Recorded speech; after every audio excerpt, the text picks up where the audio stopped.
Pero cuando llegó la 988ª noche, ella dijo, y exclamé, en cambio, «Oh hija del cielo, yo verteré por ti mi sangre, pero ¿quién eres y cuál es tu nombre?» Y ella me contestó, «Una simple cantarina entre las cantarinas que comprenden lo que dice el follaje al pájaro y la brisa al follaje. Pero soy Huava, aquella de quien habla el poeta en la cantinela que lleva mi nombre». Y cantó, «Oh Huava, solo a tu lado habitan las delicias y la alegría. Oh Huava, cuán embalsamada estaba tu saliva que nadie más que yo ha probado. Rara como son raras las fuentes del desierto, no has venido más que una vez a ofrecerme la copa de tus labios. Hola, Huava, no incites al gallo que solo pone un huevo en su vida. Ven a perfumar la morada. Tráeme la delicia más dulce que el azúcar, ese néctar transparente como la luz y más ligero que el carcafa y el candaris». Y aquella encantadora cantinela cuyas palabras eran del poeta Farruge, tenía un aire delicado que había compuesto la propia Huava. Y con aquel canto acabó de transportar mi razón, y tanto la supliqué que hubo de aceptar el ir a mi casa con su hermana, y nos pasamos todo el día y toda la noche en el éxtasis del canto y de la música, y encontré en ella, sin disputa, la cantarina más admirable que oí nunca. Y su amor me penetró hasta el alma, y acabó ella por hacerme el don de su carne como me había hecho el de su voz, y adornó mi vida en los años dichosos que me concedió el retribuidor. Luego dijo el joven rico, «He aquí ahora una anécdota referente a las danzarinas de los califas». Y dijo,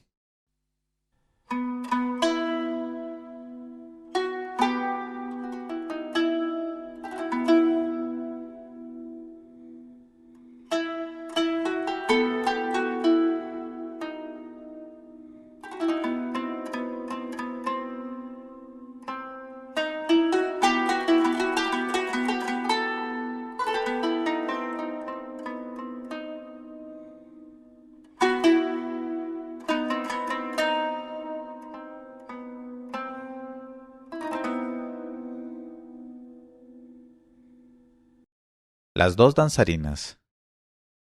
Había en Damasco, bajo el reinado del califa Abd del-Malek ben Merwan, un poeta músico llamado Ibn Abu Atik, que gastaba con locas prodigalidades cuanto le producían su arte y la generosidad de los emires y de la gente rica de Damasco. Así es que, no obstante las sumas considerables que ganaba, estaba en la inopia y a duras penas atendía a la subsistencia de su numerosa familia. Porque el oro en manos de un poeta y la paciencia en el alma de un amante son como agua en criba. El poeta tenía por amigo a un íntimo del califa, Abdalá el chambelán. Y Abdalá, que ya había interesado 100 veces en favor del poeta a los notables de la ciudad, resolvió atraer sobre él incluso el favor del califa. Un día, pues, que el emir de los creyentes estaba en disposición propicia a ello, Abdalá abordó la cuestión y le describió la pobreza y la indigencia de aquel a quien Damasco y todo el país de Sham consideraban como el poeta músico más admirable de la época. Y Abd el-Malek contestó, «Puedes enviármele». Y Abdalá se apresuró a ir a anunciar la buena nueva a su amigo, repitiéndole la conversación que acababa de tener con el califa. Y el poeta dio las gracias a su amigo y fue a presentarse en palacio. Y cuando se le introdujo encontró al califa sentado entre dos soberbias danzarinas de pie, que se balanceaban dulcemente sobre su talle flexible, como dos ramas de ban, agitando cada una con una gracia encantadora un abanico de hojas de palmera, con el cual refrescaban a su señor. Y en el abanico de una de las danzarinas había escritos, con letras de oro y azul, los versos siguientes: «El soplo que traigo es fresco y ligero, y juego con el pudor rosado de las que acarició. Soy un velo cándido que oculta el beso de las bocas enamoradas. Soy un recurso precioso para la cantarina que abre la boca y para el poeta que recita versos. Y en el abanico de la segunda danzarina había escritos, también en letras de oro y azul, los versos siguientes. Soy verdaderamente encantador en mano de las bellas, por lo que mi sitio predilecto es el palacio del califa. Renuncien a tenerme por amigo las que están en desacuerdo con la gracia y la elegancia. Pero también concedo con gusto mis caricias al jovenzuelo flexible y desenvuelto como una esclava hermosa. Y cuando el poeta hubo contemplado a aquellas dos maravillosas muchachas, sintió un deslumbramiento y un estremecimiento profundo. Y de repente olvidó su miseria, sus tristezas, las privaciones de su familia y la cruel realidad, y se creyó transportado en medio de las delicias del paraíso entre dos huríes selectas. Y la belleza de ellas hízolo mirar a todas las mujeres pasadas de que le quedaba recuerdo como feas y necias. En cuanto al califa, después de los homenajes y las zalemas, dijo al poeta: «Oh Ibn Abu Atik, me ha impresionado la descripción que me ha hecho Abdalá de tu estado precario y de la miseria en que se encuentran sumidos los tuyos. Pídeme pues cuanto quieras, y te será concedido en esta hora y en este instante». Y el poeta, dominado por la emoción que le embargaba a la vista de las dos danzarinas, no comprendió siquiera el sentido de las palabras del califa, y aunque lo hubiese comprendido, no se habría preocupado de pedir dinero o riquezas, porque en aquel momento dominaba su espíritu una sola idea: la belleza de las dos danzarinas y el deseo de poseerlas para él solo y de embriagarse con sus ojos y su influencia. Así es que respondió a la proposición generosa del califa: «Alá prolongue los días del emir de los creyentes, pero tu esclavo ya está colmado de beneficios del retribuidor. Es rico, no carece de nada, vive como un emir. Sus ojos están satisfechos, su espíritu está satisfecho, su corazón está satisfecho. Y por otra parte, hallándome, como me hallo aquí, en presencia del sol, y entre estas dos lunas, aunque estuviera en la más negra de las miserias y en la inopia absoluta, me consideraría el hombre más rico del imperio». Y el califa Abd el-Malek quedó extremadamente complacido de la respuesta, y al ver que los ojos del poeta expresaban vehementemente lo que no decía su lengua, se levantó y le dijo: «Oh Ibn Abu Atik, estas dos jóvenes que ves aquí y que hoy mismo me ha regalado el rey de los Rums, son propiedad legal tuya y campo tuyo, y puedes entrar en tu campo a tu antojo». Y salió. Y el poeta cogió a las danzarinas y se las llevó a su casa. Pero cuando Abdalá estuvo de vuelta en palacio, el califa le dijo: «Oh Abdalá, la descripción que te ha servido hacerme con respecto a la indigencia y la miseria de ese poeta músico amigo tuyo, adolecía de manifiesta exageración, porque él me ha afirmado que era perfectamente dichoso y que no carecía absolutamente de nada». Y Abdalá sintió que su rostro se cubría de confusión, y no supo qué pensar de aquellas palabras. Pero el califa repuso: «Pues sí, por vida mía, oh Abdalá, ese hombre se hallaba en un estado de dicha como jamás lo vi en ninguna criatura». Y le repitió las hipérboles que le había endilgado el poeta músico. Y Abdalá, medio enfadado, medio risueño, contestó: «Por vida de tu cabeza, oh emir de los creyentes, ha mentido impúdicamente. En buena posición él, pero si es el hombre más miserable, el más falto de todo. La contemplación de su mujer y de sus hijos haría temblar las lágrimas al borde de vuestros párpados. Créeme, oh emir de los creyentes, que no hay en tu imperio nadie que tenga más necesidad que él del más ínfimo de tus beneficios». Y al oír estas palabras el califa no supo qué pensar del poeta músico. Y Abdalá, en cuanto salió de ver al califa, se apresuró a ir a casa de Ibn Abu Atik, y le encontró expansionándose a su sabor con las dos hermosas danzarinas, sentada una en su rodilla derecha y la otra en su rodilla izquierda, frente a una bandeja cubierta de bebidas.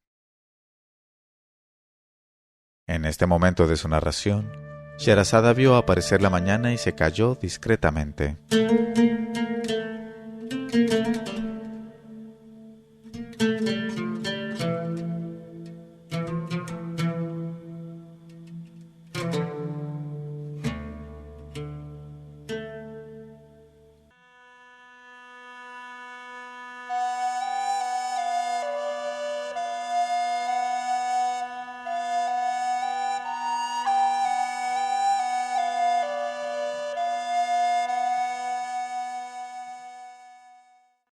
Pero cuando llegó la 989ª noche, ella dijo, y le encontró expansionándose a su sabor con las dos hermosas danzarinas, sentada una en su rodilla derecha y la otra en su rodilla izquierda, frente a una bandeja cubierta de bebidas. Y le interpeló con acento de mal humor, diciéndole, ¿en qué estabas pensando, oh loco, para desmentir ante el califa mis palabras con respecto a ti? Me has ennegrecido el rostro hasta darle el color más sombrío. Y contestó el poeta en el límite del regocijo, Ah, amigo mío, ¿quién podría pregonar pobreza o cantar miseria en la situación en que me encontré de pronto? Si lo hubiera hecho habría sido una indecencia suprema, al menos por estas dos huríes, sino en mi propio interés. Y así diciendo tendió a su amigo una copa enorme en la cual sonreía un líquido perfumado con almizcle y alcanfor, y le dijo, Bebe, oh amigo mío, ante los ojos negros. Los ojos negros son mi locura. Y añadió, señalando a las dos magníficas danzarinas, Estas dos bienaventuradas son mi propiedad y mi riqueza. ¿Qué más podré desear a riesgo de ofender la generosidad del retribuidor? Y mientras que Abdalá, obligado a sonreír ante tanta ingenuidad, acercaba la copa a sus labios, el poeta músico requirió su tiorba y animándola con un preludio de repiqueteos cantó: Vivarachas, esbeltas y graciosas son las jovenzuelas, gacelas admirables, yeguas de flancos en tensión. Sus hermosos senos redondos, hinchándose en su pecho, son dos capas de jade en un cielo luminoso. ¿Cómo no he de cantar? Si a las montañas peladas se las hiciera beber lo que hacen beber estas gacelas, cantarían. Y como antes, el poeta músico continuó viviendo sin preocuparse del día siguiente, fiándose en el destino y en el dueño de las criaturas. Y las dos danzarinas le sirvieron de consuelo en los días malos y de dicha durante toda su vida. Luego dijo el joven, Esta tarde os diré aún la historia de la crema de aceite de alfónsigos.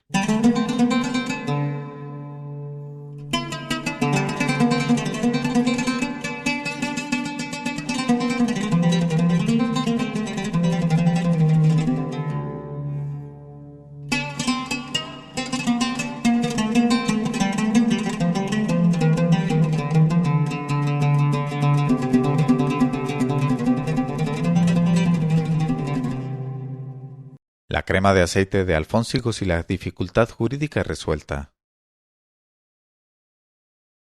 Bajo el reinado del califa Harún al-Rashid, el cadí supremo de Bagdad era Yaqub Abu Yusef, el hombre más sabio y el jurisconsulto más profundo y más listo de su tiempo.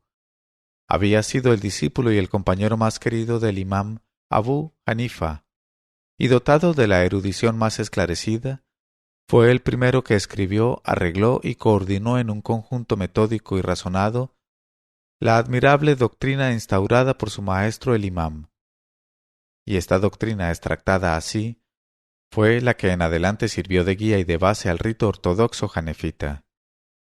Y por sí mismo nos cuenta él la historia de su origen humilde, así como lo concerniente a una crema de alfónsigos y a una grave dificultad jurídica resuelta.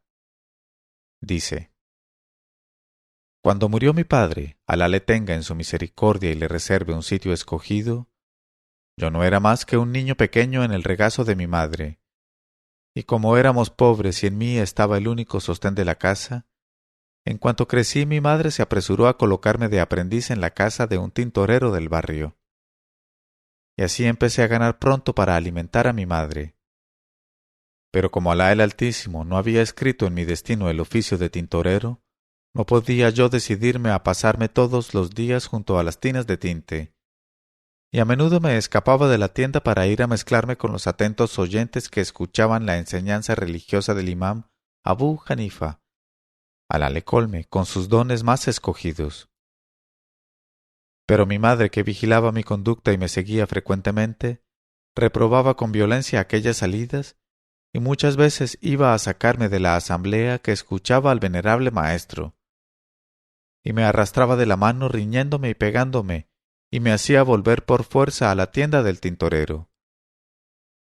Y yo, a pesar de aquellas persecuciones asiduas y de aquellas regañinas por parte de mi madre, siempre encontraba medio de seguir con regularidad las lecciones del maestro venerado, que ya me conocía y me citaba por mi celo, mi diligencia y mi ardor en buscar instrucción. De modo que un día, furiosa por mis escapatorias de la tienda del tintorero, mi madre se puso a gritar en medio del auditorio escandalizado, y dirigiéndose violentamente a Abu Hanifa le insultó diciéndole: «Tú eres, oh jeique, el causante de la perdición de este niño, y de la segura caída en el vagabundaje de este huérfano sin recurso alguno, porque yo no tengo más que el producto insuficiente de mi uso, y si este huérfano no gana algo por su parte, pronto nos moriremos de hambre. Y la responsabilidad de nuestra muerte recaerá sobre ti el día del juicio». Y mi venerado maestro no perdió nada de su tranquilidad ante tan violenta salida, y contestó a mi madre con voz conciliadora: «Oh pobre, Alá te colme con sus gracias, pero nada temas. Este huérfano aprende aquí a comer un día la crema de flor fina preparada con aceite de alfónsigos». Y al oír esta respuesta mi madre quedó persuadida de que vacilaba la razón del venerable imam, y se marchó arrojándole esta última injuria: «Alá abrevie tus días, que eres un viejo chocho y pierdes la razón». Pero yo guardé en mi memoria aquellas palabras del imam. Y como Alá había puesto en mi corazón la pasión del estudio, esta pasión resistió a todo y acabó por triunfar en los obstáculos. Y uní fervientemente a Abu Hanifa, y el donador me otorgó la ciencia y las ventajas que ésta proporciona, de modo que poco a poco fui ascendiendo en categoría y acabé por alcanzar las funciones de Cadí Supremo de Bagdad, y se me admitía en la intimidad del emir de los creyentes Harún al-Rashid, que con frecuencia me invitaba a compartir sus comidas. Un día que estaba yo comiendo con el califa, he aquí que al final de la comida los esclavos trajeron una fuente grande donde temblaba una maravillosa crema blanca salpimentada de polvo de alfónsigos, y cuyo aroma por sí solo era un gusto. Y el califa se encaró conmigo y me dijo: «Oh Jacob, prueba esto. ¿No sale también a diario este manjar? Hoy está excelente». Y pregunté: «¿Cómo se llama este manjar, oh emir de los creyentes? ¿Y con qué está preparado para tener tan buena vista y un olor tan agradable?»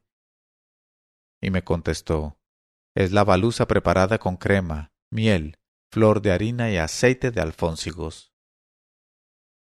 En este momento de su narración, Sherazada vio aparecer la mañana y se calló discretamente.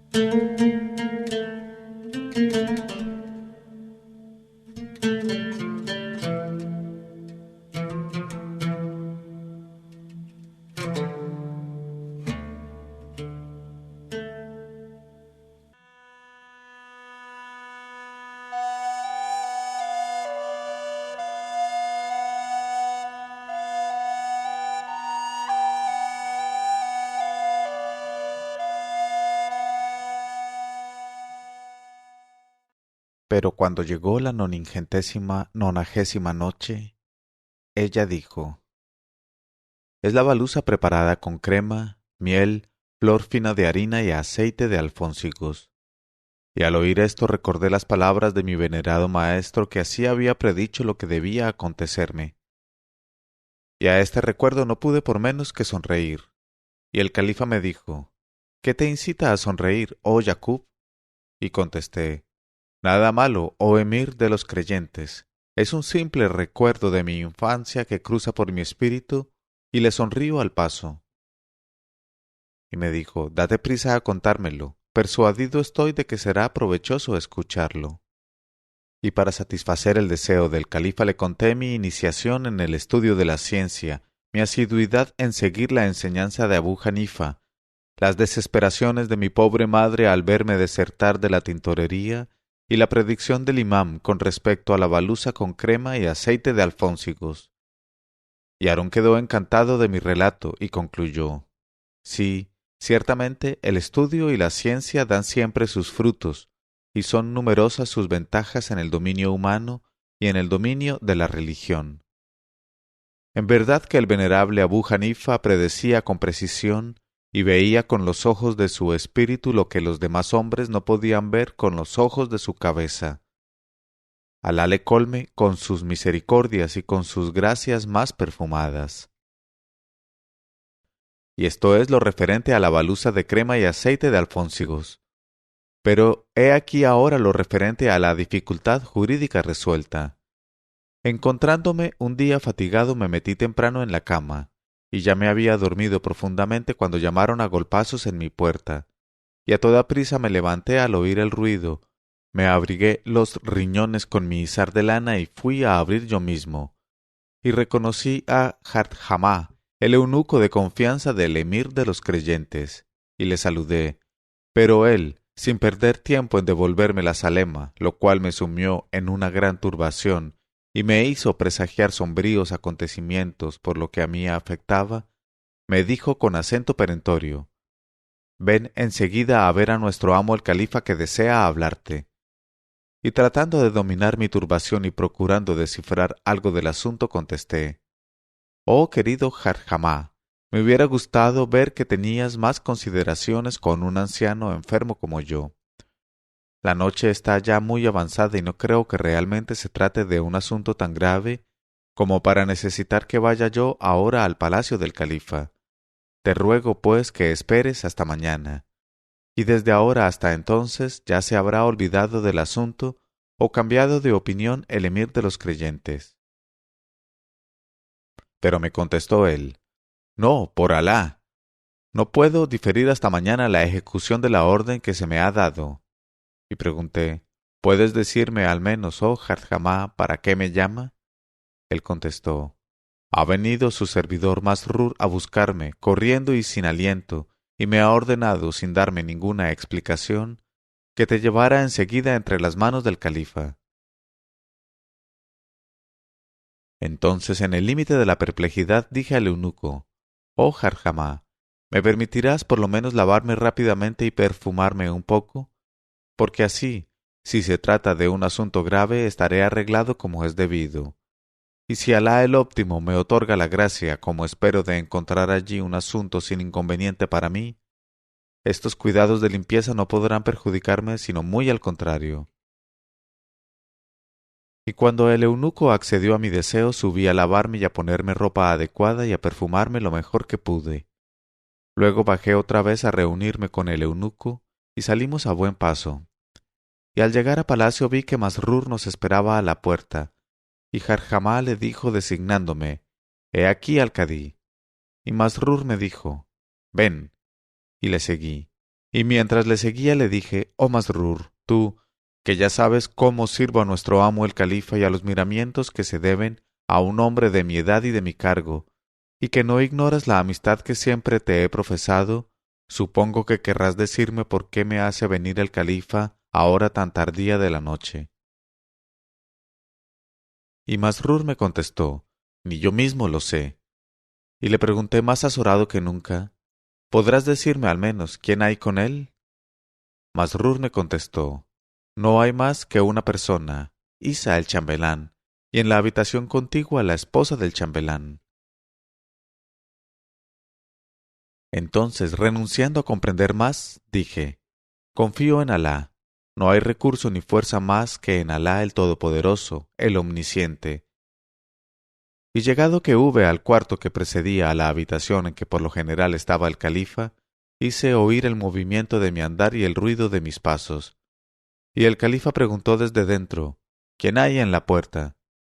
Y contesté al punto: tu servidor Yacub, oh emir de los creyentes. Y la voz del califa dijo: entra. Y entré, y encontré a Harún sentado con el chambelán Isa a su derecha, y avancé posteriormente, y le abordé con la zalema, y con gran satisfacción mía me devolvió él la zalema. Luego me dijo sonriendo, ¿te hemos inquietado, molestado, acaso asustado? Y contesté, solamente, oh emir de los creyentes, nos habéis asustado a mí y a los que he dejado en casa, por vida de tu cabeza, que todos estábamos azorados. Y el califa me dijo con bondad, siéntate, oh padre de la ley. Y me senté, ligero, libre de mis aprensiones y de mi miedo. Y al cabo de algunos instantes el califa me dijo, oh Yacub, ¿sabes por qué te hemos llamado aquí a esta hora de la noche? Y contesté, no lo sé, oh emir de los creyentes. Me dijo él, escucha, pues. Y mostrándome a su chambelán Isa, me dijo, te he hecho venir, oh Abu Yusef, para ponerte por testigo del juramento que voy a prestar. Has de saber en efecto que Isa, a quien ves aquí, tiene una esclava. Yo he pedido a Isa que me la ceda, pero él se ha excusado. Le he pedido entonces que me la venda, pero se ha negado.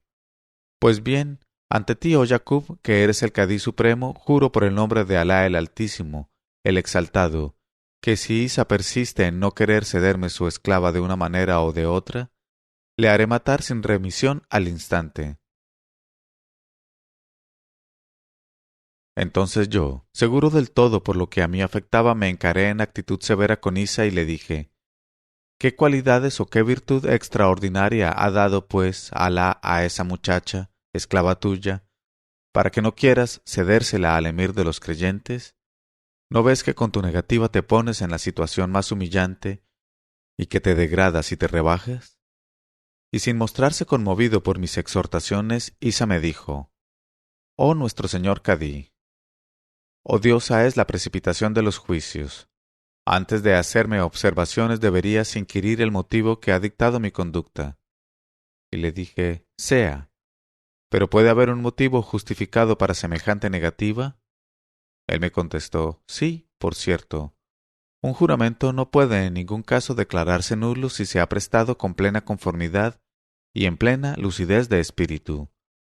Pues yo tengo como impedimento la fuerza de un juramento solemne, porque he jurado por el triple divorcio y con la promesa de libertar cuantos esclavos de ambos sexos tenga en mi mano, y comprometiéndome a distribuir todos mis bienes y riquezas a los pobres y a las mezquitas, he jurado, repito, a la joven en cuestión no venderla ni darla nunca.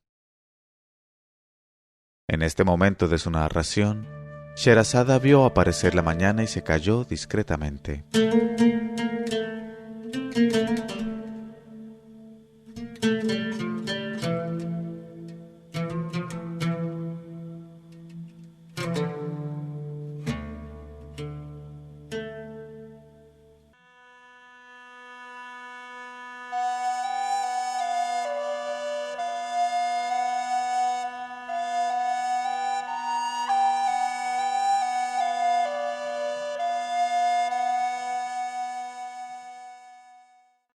Pero cuando llegó la 991ª noche, ella dijo, he jurado a la joven en cuestión no venderla ni darla nunca.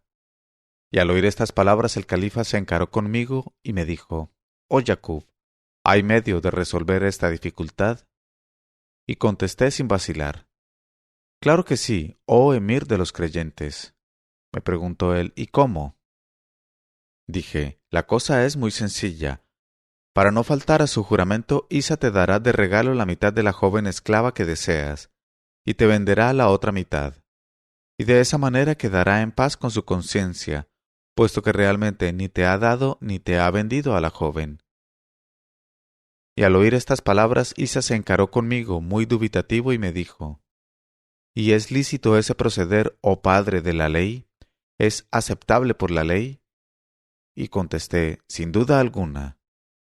Entonces alzó la mano incontinenti y me dijo, pues bien, te pongo por testigo, oh Cadí Yacub, de que pudiendo así descargar mi conciencia, doy al emir de los creyentes la mitad de mi esclava y le vendo la otra mitad por la suma de 100.000 dracmas de plata que me ha costado entera. Y Harún exclamó al punto, acepto el regalo, pero compro la segunda mitad por 100,000 dinares de oro. Y añadió, que me traigan ahora mismo a la joven. Y enseguida fue Isa a la sala de espera en busca de su esclava, al mismo tiempo que traían los sacos con los 100,000 dinares de oro. Y al punto introdujo a la joven su amo, que dijo, tómala, oh emir de los creyentes, y que Alá te cubra con sus bendiciones junto a ella. Es cosa tuya y propiedad tuya. Y tras de recibir los 100,000 dinares salió. Entonces el califa se volvió hacia donde yo estaba y me dijo con aire preocupado, «Oh Jacob, todavía queda por resolver otra dificultad, y me parece ardua la cosa». Yo pregunté, «¿Qué dificultad es esa, oh emir de los creyentes?». Él dijo, «Como ha sido esclava de otro, esta joven debe esperar un número previsto de días antes de pertenecerme, a fin de que tenga la certeza de no ser madre por influencia de su primer amo. Pero si no estoy con ella esta misma noche, tengo la seguridad de que me estallará de impaciencia el hígado y moriré indudablemente». Entonces, tras de reflexionar un instante, contesté, «La solución de la dificultad es muy sencilla, oh emir de los creyentes. Esa ley no reza más que con la mujer esclava, pero no previene días de espera para la mujer libre. Liberta, pues, enseguida a esta esclava y cásate con ella cuando sea mujer libre». Y con el rostro transfigurado de alegría, exclamó al-Rashid, «Liberto a mi esclava». Luego me preguntó súbitamente inquieto, «¿Pero quién va a casarnos legalmente ahora tan tardía? Porque quiero estar con ella ahora, enseguida». Y contesté, «Yo mismo, oh emir de los creyentes, os casaré legalmente ahora». Y llamé para testigos a los 2 servidores del califa, Masrur y Hussein. Y cuando estuvieron presentes, recité las plegarias y las fórmulas de invocación. Dije la alocución ritual, y después de dar gracias al Altísimo pronuncié las palabras de unión. Y estipulé que el califa, como es de rigor, debía pagar a la novia una dote nupcial, que fijé en la suma de 20,000 dinares. Luego, cuando trajeron aquella suma y se la entregaron a la desposada, me dispuse a retirarme. Pero el califa alzó la cabeza hacia su servidor Masrur, quien dijo al punto, «A tus órdenes, oh emir de los creyentes». Y Harún le dijo, «Lleva enseguida a casa del cadí Jacob, por las molestias que le hemos causado, la suma de 200,000 dracmas y 20 ropones de honor». Y salí después de dar las gracias dejando a Harún en el límite del júbilo, y se me acompañó a mi casa con el dinero y los ropones. Y he aquí que en cuanto llegué a mi casa vi entrar a una dama anciana que me dijo, «Oh Abu Yusef, la bienaventurada a quien acabas de libertad y a quien has unido con el califa, dándole por ello el título y la categoría de esposa del emir de los creyentes, es ya hija tuya, y me envía a prestarte sus alemas y sus votos de dicha, y te ruega que aceptes la mitad de la dote nupcial que le ha entregado el califa, y se excusa por no poder corresponder de mejor manera por el momento, en vista de lo que has hecho por ella. Pero, inshallah, algún día podrá demostrarte mejor aún su gratitud». Y así diciendo puso ante mí 10,000 dinares de oro, que eran la mitad de la dote pagada a la joven, me besó la mano y se fue por su camino. Y di gracias al retribuidor por sus beneficios, y por haber tornado aquella noche la perplejidad de mi espíritu en alegría y en contento.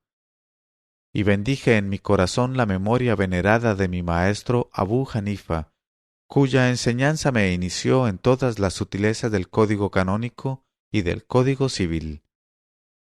Alá le cubra con sus dones y con sus gracias.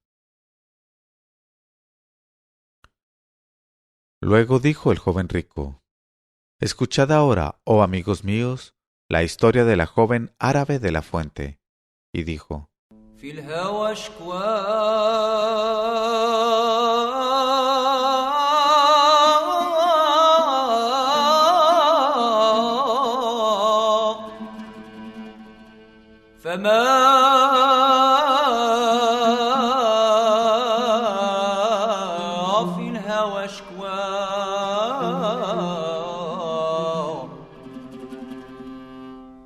La joven árabe de la fuente. Cuando recayó el poder califal en Al-Mamun, hijo de Harún al-Rashid, aquello fue una bendición para el imperio, porque Al-Mamun, que sin disputa fue el califa más brillante y más ilustrado entre todos los abasidas, fecundó las comarcas musulmanas con la paz y la justicia, protegió eficazmente y honró a los sabios y a los poetas, y lanzó a nuestros padres árabes al meidán de las ciencias. Y a pesar de sus inmensas ocupaciones y de sus jornadas invertidas en el trabajo y el estudio, sabía disponer de horas para los regocijos, las alegrías y los festines. Y para los músicos y las cantarinas eran muchas de sus sonrisas y muchos de sus beneficios. Y sabía escoger, para hacer de ellas sus esposas legales y las madres de sus hijos, a las mujeres más inteligentes, más ilustradas y más bellas de su tiempo.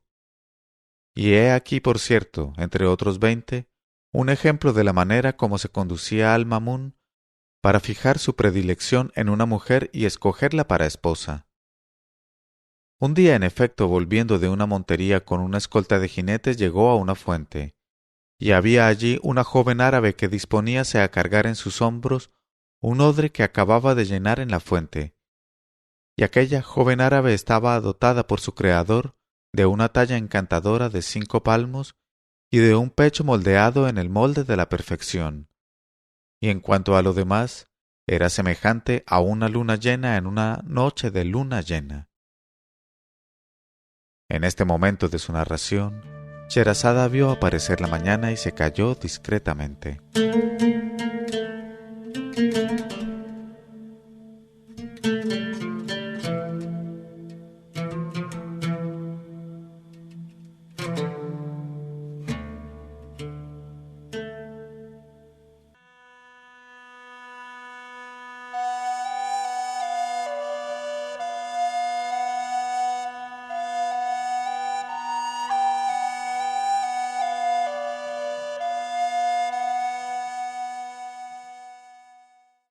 Pero cuando llegó la 992ª noche, ella dijo: y aquella joven árabe estaba dotada por su creador de una talla encantadora de 5 palmos y de un pecho moldeado en el molde de la perfección.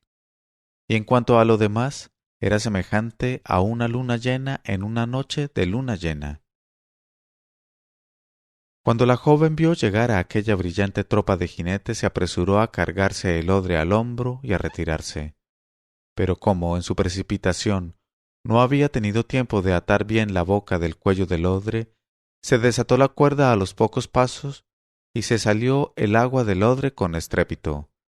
Y gritó la joven, volviéndose a donde se alzaba su vivienda: Padre mío, ven a tapar la boca del odre. Me ha fallado la boca, ya no puedo dominar la boca. Y fueron dichas por la joven árabe estas 3 indicaciones gritadas a su padre, con una selección de palabras tan elegantes y una entonación tan encantadora, que el califa maravillado se paró en seco. Y mientras la joven sin ver llegar a su padre tapaba el odre para no mojarse, el califa avanzó hacia ella y le dijo: «Oh niña, ¿de qué tribu eres?». Y contestó ella con su voz deliciosa: «Soy de la tribu de los Bani Kilab». Y Al-Mamun, que sabía muy bien que aquella tribu de los Bani Kilab era una de las más nobles entre los árabes, quiso hacer un juego de palabras para poner a prueba el carácter de la joven y le dijo: «¿Cómo se te ha ocurrido, oh hermosa niña, pertenecer a la tribu de los hijos de perro?». Y la joven miró al califa con aire burlón y contestó: «Es verdad, ¿no conoces el significado real de las palabras? Sabe, oh extranjero, que la tribu de los Bani Kilab, de que soy hija, es la tribu de los que saben ser generosos y sin reproche, de los que saben ser magníficos con los extranjeros, y de los que saben, en fin, dar buenos sablazos si hay necesidad».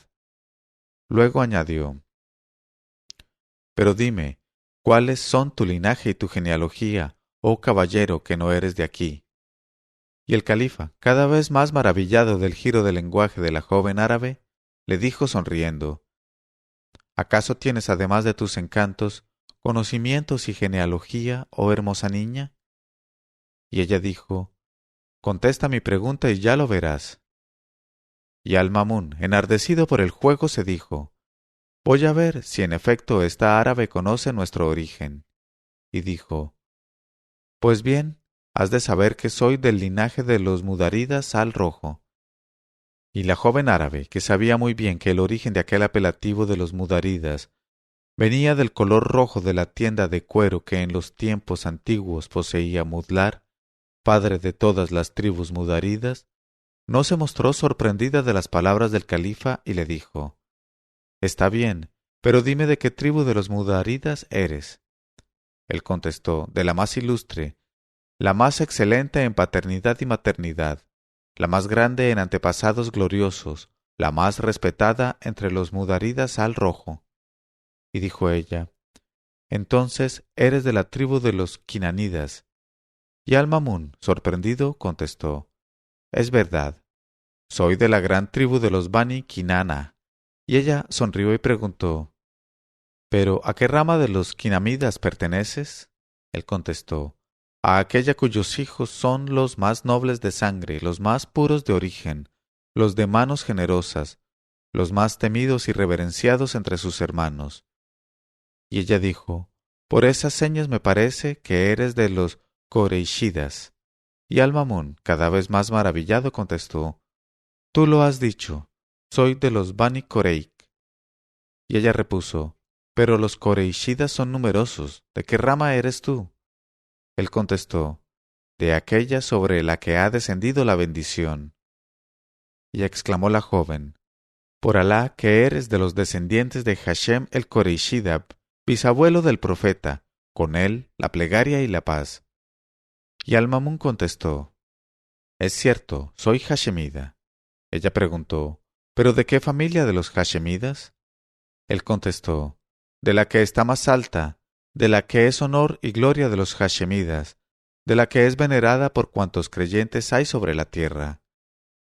Y al oír esta respuesta, la joven árabe se prosternó de pronto y besó la tierra entre las manos de Al-Mamun, exclamando: «Homenaje y veneración al emir de los creyentes, al vicario del Señor del universo, al glorioso Al-Mamun el Abasida».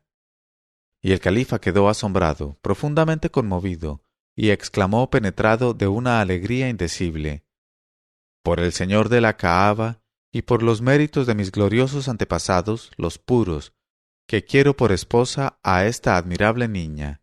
Ella es el bien más precioso que está escrito en mi destino». En este momento de su narración, Sherazada vio aparecer la mañana y se calló discretamente.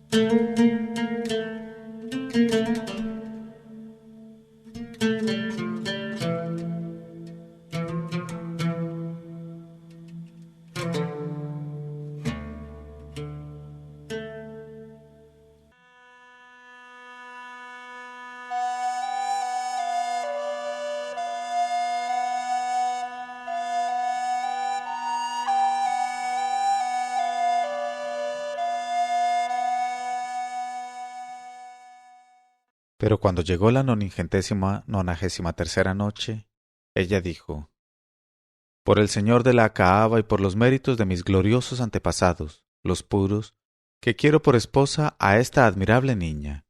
Ella es el bien más precioso que está escrito en mi destino».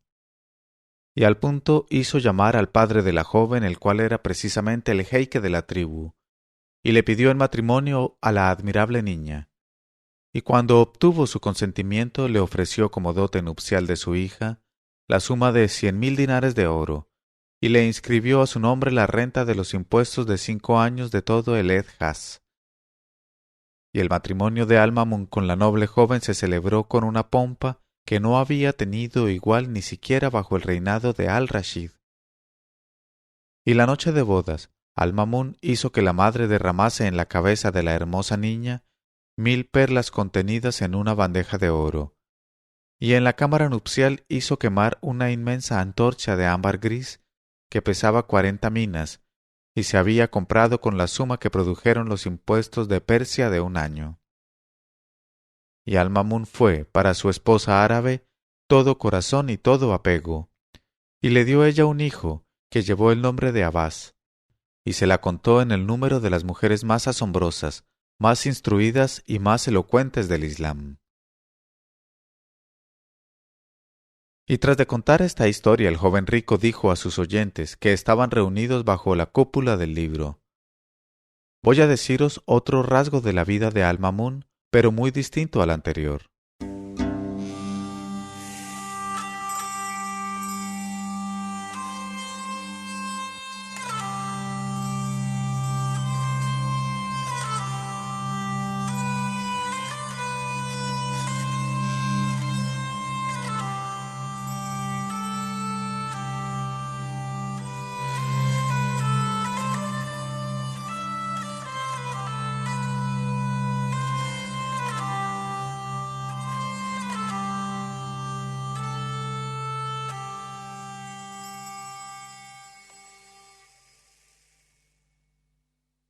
El inconveniente de la insistencia.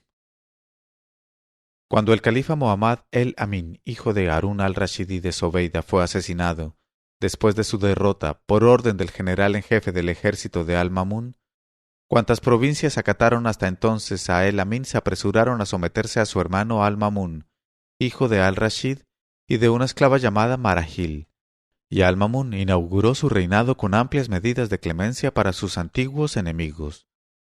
Y tenía costumbre de decir: si mis enemigos supieran toda la bondad de mi corazón, vendrían todos a entregarse a mí declarando sus crímenes. Y he aquí que la cabeza y la mano directora de todos los sinsabores que se habían hecho sufrir a Al-Mamun, en vida de su padre Al-Rashid y de su hermano El-Amin, no eran otras que las de la propia Set Zobeida, esposa de Al-Rashid. Así es que cuando Zobeida se enteró del fin lamentable de su hijo, pensó primero refugiarse en el territorio sagrado de la Meca para rehuir la venganza de Al-Mamun, y estuvo dudando mucho tiempo qué partido tomar. Luego decidióse bruscamente a entregar su suerte entre las manos de aquel a quien había hecho desheredar y gustar durante largo tiempo la amargura de la mirra. Y le escribió la carta siguiente: toda culpa, oh emir de los creyentes, por muy grande que sea, resulta poca cosa mirada por tu clemencia, y todo crimen se torna en simple error ante tu magnanimidad. La que te envía esta súplica te ruega que recuerdes una memoria cara y perdones, pensando en el que se mostraba tierno con la suplicante de hoy.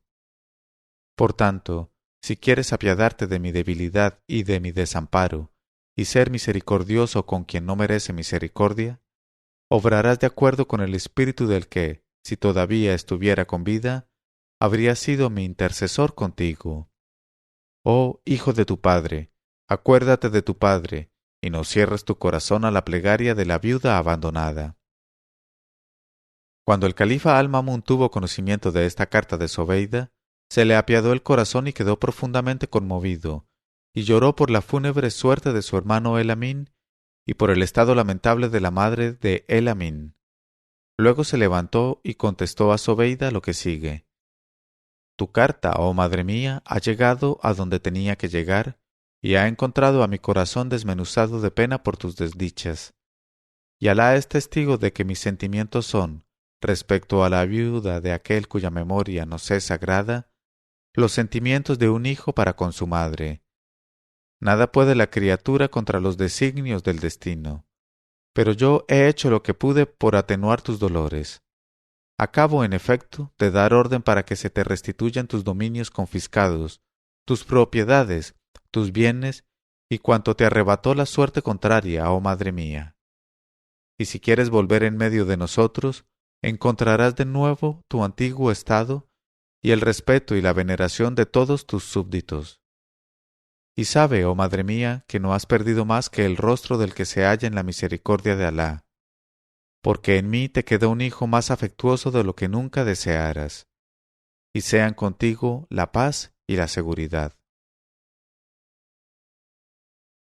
En este momento de su narración, Sherazada vio aparecer la mañana y se calló discretamente.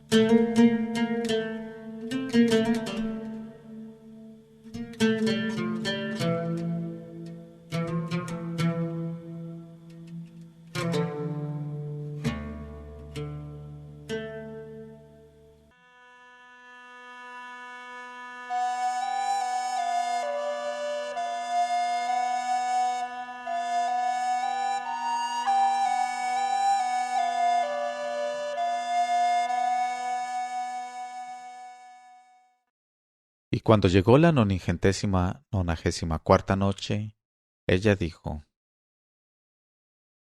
Y sean contigo la paz y la seguridad.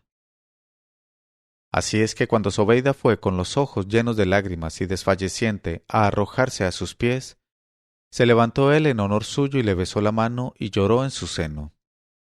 Luego le devolvió todas las antiguas prerrogativas de esposa de al-Rashid y de princesa de sangre abasida, y la trató hasta el fin de su vida como si hubiese él sido hijo de sus entrañas. Pero, a pesar de la ilusión del poderío, Zobeida no podía olvidar lo que había sido y las torturas de su corazón al tener noticia de la muerte de El-Amin, y hasta su muerte guardó en el fondo de su pecho una especie de rencor que, por muy cuidadosamente oculto que estuviera, no escapaba a la perspicacia de Al-Mamun. Y por cierto que bastantes veces le dio que sufrir a Al-Mamun, que no se quejaba de ello, aquel estado de hostilidad sorda. Y he aquí un rasgo que, mejor que todo comentario, prueba el rencor continuo de aquella a quien nada podía consolar. Un día, en efecto, habiendo entrado Al-Mamun en el aposento de Zobeida, la vio de pronto mover los labios y murmurar algo, mirándole. Y como no podía entender lo que pronunciaba ella entre dientes, le dijo: «Oh madre mía, me parece que te dedicas a maldecirme pensando en tu hijo asesinado por los herejes persas y en mi advenimiento al trono que ocupaba él. Y sin embargo, sólo Alá ha dictado nuestros destinos». Pero Zobeida se escandalizó diciendo: «No, por la memoria sagrada de tu padre, oh emir de los creyentes, lejos de mí tales tendencias».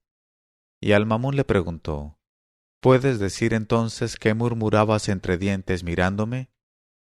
Pero ella bajó la cabeza como una persona que no quiere hablar por respeto a su interlocutor y contestó: «Excúseme el emir de los creyentes y dispénseme de decirle el motivo de lo que me pregunta». Pero Al-Mamun, poseído de viva curiosidad, se puso a insistir mucho y a acosar a Zobeida con preguntas, de modo que, cuando no tuvo más remedio, acabó ella por decirle: «Pues bien, helo aquí». Maldecía de la insistencia murmurando: «Alá confunda a los individuos importunos, afligidos del vicio de la insistencia». Y Al-Mamun le preguntó: «¿Pero con qué motivo o qué recuerdo lanzabas esa reprobación?». Y Zobeida contestó: «Ya que quieres saberlo absolutamente, helo aquí». Y dijo: «Has de saber, pues, oh emir de los creyentes, que un día en que había jugado al ajedrez con tu padre el emir de los creyentes Harún al-Rashid, perdí la partida. Y tu padre me impuso la sentencia de dar la vuelta al palacio y a los jardines, toda desnuda a medianoche. Y a pesar de mis ruegos y súplicas puso una insistencia singular en hacerme pagar aquella apuesta, sin querer aceptar otra sentencia. Y me vi obligada a ponerme desnuda y a hacer la cosa que me condenaba. Y cuando acabé, estaba loca de rabia y medio muerta de cansancio y frío. Pero al día siguiente a mi vez le gané en el ajedrez, y a la sazón me tocó a mí imponer condiciones. Y después de reflexionar un instante y buscar en mi espíritu lo que pudiese ser para él más desagradable, le condené con conocimiento de causa a que pasara la noche en brazos de la esclava más fea y más sucia entre las esclavas de la cocina. Y como la que reunía aquellas condiciones era la esclava llamada Marajil, se la indiqué como resultado de la partida y expiación de su derrota. Y para cerciorarme de que las cosas ocurrían sin trampas por su parte, yo misma le conduje al cuarto fétido de la esclava Marajil y le obligué a echarse a su lado y a hacer con ella durante toda la noche lo que tanto le gustaba hacer con las hermosas concubinas que le regalaba yo tan a menudo. Y por la mañana se hallaba en un estado lamentable y con un olor espantoso. Ahora debo decirte, oh emir de los creyentes, que tú naciste precisamente de la cohabitación de tu padre con aquella esclava horrible y de sus volteretas con ella en el cuarto contiguo a la cocina. Y así fue como, sin saberlo, con tu venida al mundo fui causante de la perdición de mi hijo El-Amin y de todas las desdichas que se abatieron sobre nuestra raza en estos últimos años. Nada de eso habría sucedido si no hubiese yo insistido tanto con tu padre para obligarle a revolcarse con aquella esclava, y si él no hubiese estado por su parte tan lleno de insistencia para obligarme a hacer lo que ya te he contado. Y esto es, oh emir de los creyentes, el motivo que me hacía murmurar maldiciones contra la insistencia y contra los importunos. Y cuando hubo oído aquello, Al-Mamun se apresuró a despedirse de Zobeida para ocultar su confusión, y se retiró diciéndose: Por Alá, que merezco la lección que acaba de darme. Sin mi insistencia no se me habría recordado aquel incidente desagradable. Y el joven dueño de la cúpula del libro, tras de contar todo esto a sus oyentes e invitados, les dijo: Haga Alá, oh amigos míos, que haya podido yo servir de intermediario entre la ciencia y vuestros oídos. Ahí tenéis parte de las riquezas que sin gastos ni peligros se pueden acumular dedicándose a los libros y al cultivo del estudio. No os diré más por hoy, pero en otra ocasión, inshallah, os mostraré otra fase de las maravillas que nos han sido transmitidas como la herencia más preciosa de nuestros padres. Y tras de hablar así, dio a cada uno de los presentes 100 monedas de oro y una pieza de tela de valor para recompensarles por su atención y corresponder a su celo por instruirse, porque decía: hay que estimular las buenas disposiciones y facilitar el camino a las gentes bien intencionadas. Luego, después de haberlos regalado con una excelente comida, en la que no se olvidó nada delicado, los despidió en paz. Y esto es lo referente a todos ellos. Pero Alá es más sabio.